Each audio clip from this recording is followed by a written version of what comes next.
Hello students, आप सभी को आपके अपने channel conceptual study with Ritesh में एक बार पुनः स्वागत है।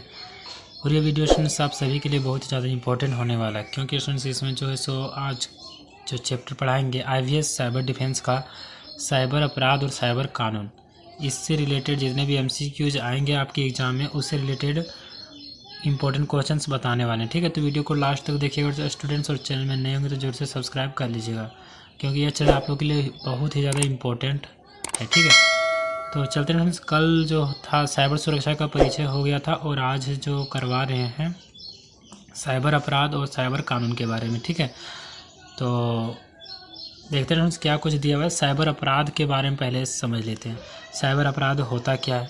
तो साइबर अपराध जो है स्टूडेंट्स एक तरह का अपराध है जो कंप्यूटरों की सहायता से, कुछ मशीनों की सहायता से कुछ गलत कर रहे हैं। ठीक है, जो गलत कर रहा है स्टूडेंट्स, जैसे कि किसी के डाटा को चुरा रहा है, किसी के डाटा की सहायता से उसका बर्बाद कर रहा है, मतलब कि नुकसान कर रहा है। ठीक है, मिसयूज कर रहा है उसका, तो वो हो गया साइबर अपराध।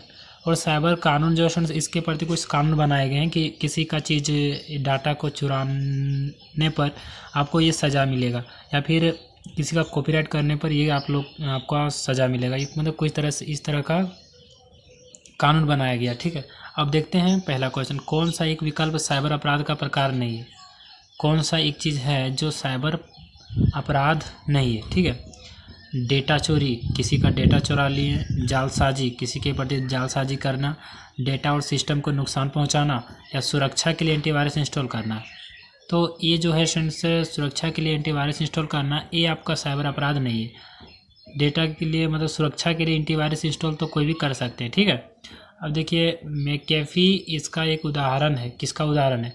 फ़ोटो एडिटिंग सॉफ्टवेयर का, क्विल हिल का, वायरस का, या एंटी वायरस का। तो ये जो मैकेफी है ये एंटीवायरस का उदाहरण है।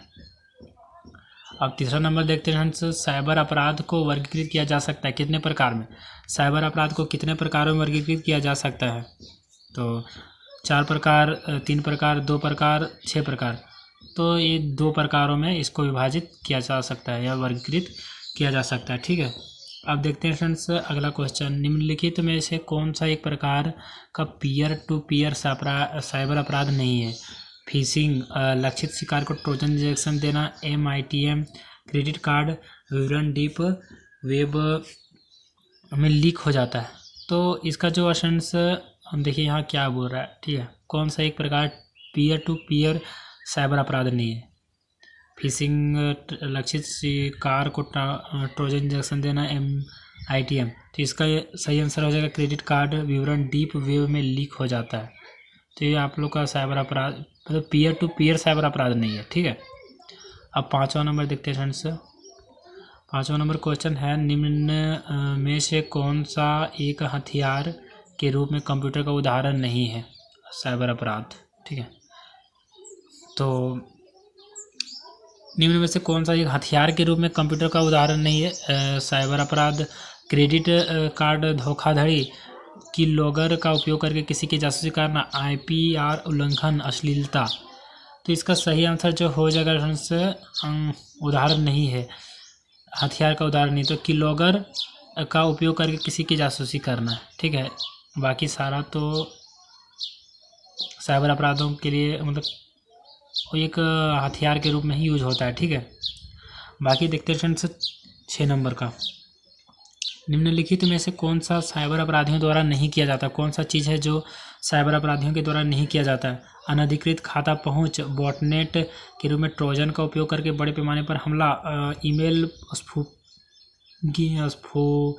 स्पूफिंग और स्पैमिंग, किसी भी प्रणाली में वैधता की रिपोर्ट करें। तो बॉटनेट के रूप में ट्रोजन का उपयोग करके बड़े पैमाने पर हमला ये नहीं होता है। ठीक है, अपराधियों द्वारा नहीं किया जाता है। अब अगला देखते हैं फ्रेंड्स, भारत में IT कानून किसका नाम मतलब उसका नाम क्या है? भारत में जो IT कानून है उसका नाम क्या है? तो भारत में प्रौद्योगिकी IT अधिनियम 2000, भारत क्या डिजिटल सूचना प्रौद्योगिकी DIT अधिनियम 2000, भारत का सूचना प्रौद्योगिकी IT अधिनियम 2000, या फिर प्रौद्योगिकी अधिनियम। तो इसका सही आंसर जो हो जाएगा फ्रेंड्स भारत का सूचना प्रौद्योगिकी IT अधिनियम 2000। ठीक है, अगला क्वेश्चन देखते हैं फ्रेंड्स, भारत में आईटी अधिनियम किस वर्ष अस्तित्व में आया? जो भारत में आईटी अधिनियम है किस वर्ष अस्तित्व में आया, मतलब कौन से साल में इसका अस्तित्व में आना है था, ठीक है। तो इसका जो सही आंसर हो जाएगा 2000 ईस्वी में।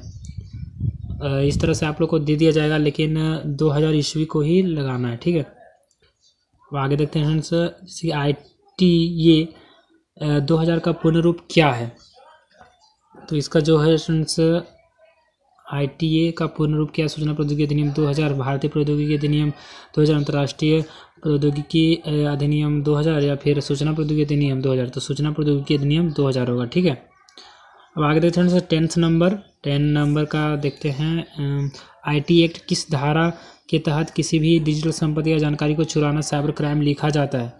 तो इसका सही आंसर यहीं पर दिया ऑप्शन से 65, ठीक है, 65 बी में 65 ही है, ठीक है। इसका जो आंसर होगा 65वां जो है कानून, 65वां अनुच्छेद है, उसी के अनुसार किसी के संपत्ति या डिजिटल संपत्ति को या जानकारी को चुराना साइबर क्राइम माना जाता है।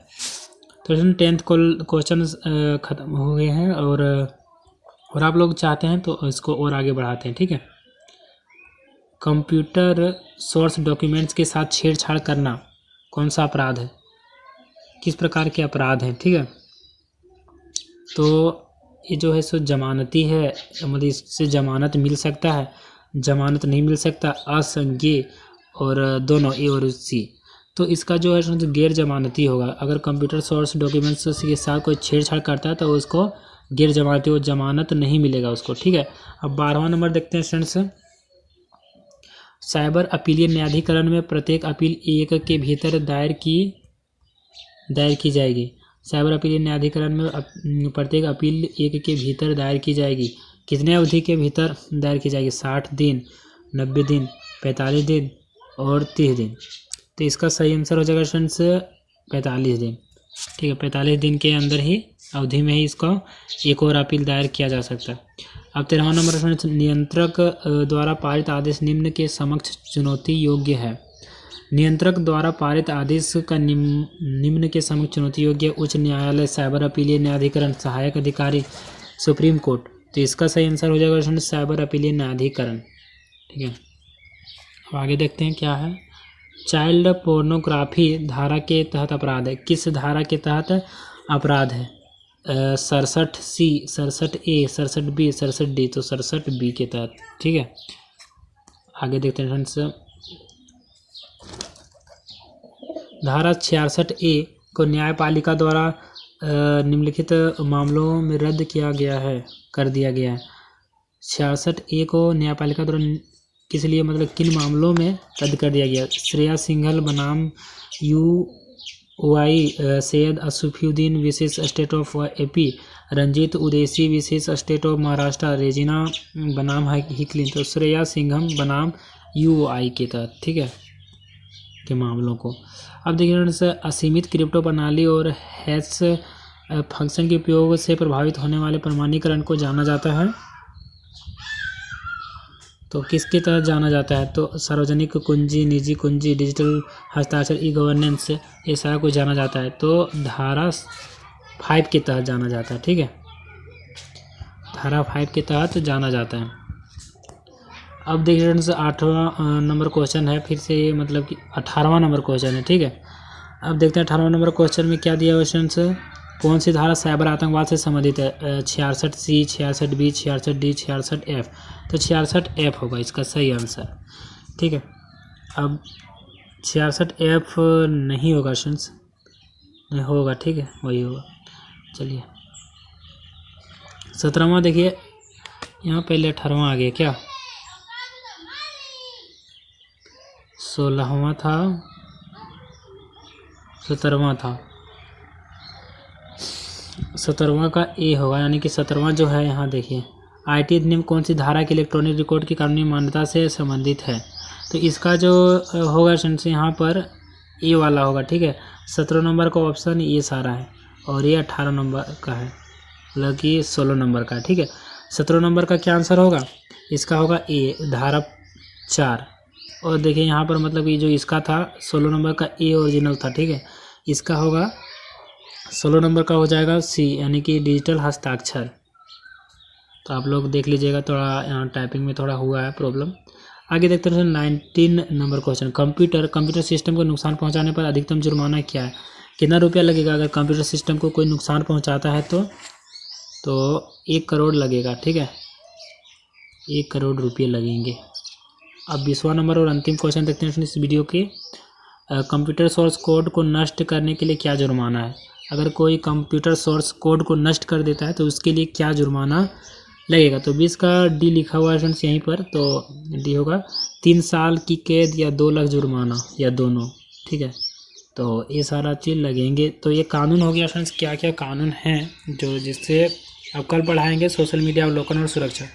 तो आप लोग चैनल को सब्सक्राइब करके रखिए ताकि आप लोग बढ़िया से पढ़ पाएँ, ठीक है। बाकी हम तो पढ़ाते ही रहेंगे। और वीडियो कैसा लगा फ्रेंड्स ज़रूर से बताइएगा, ठीक है। मतलब थोड़ा मेरा कैमरा वाला भी सेक्शन है अब जोड़ दिए, तो आप लोगों को कैसा लग रहा है ज़रूर से बताइएगा कमेंट बॉक्स में। और आप लोग इसको लिखते रहिए, ठीक है। और अगर आप लोग गेस्ट पेपर चाहते हैं IVS का और फिर और भी कोई कॉमन कोर्स का, तो उसके लिए 99 रुपीज़ वाले में ग्रुप में ज्वाइन हो सकते हैं। उसके साथ ही फ्रेंड्स इस CSR का गेस्ट पेपर किसी भी दूसरा कंपनी का नहीं है, ठीक है।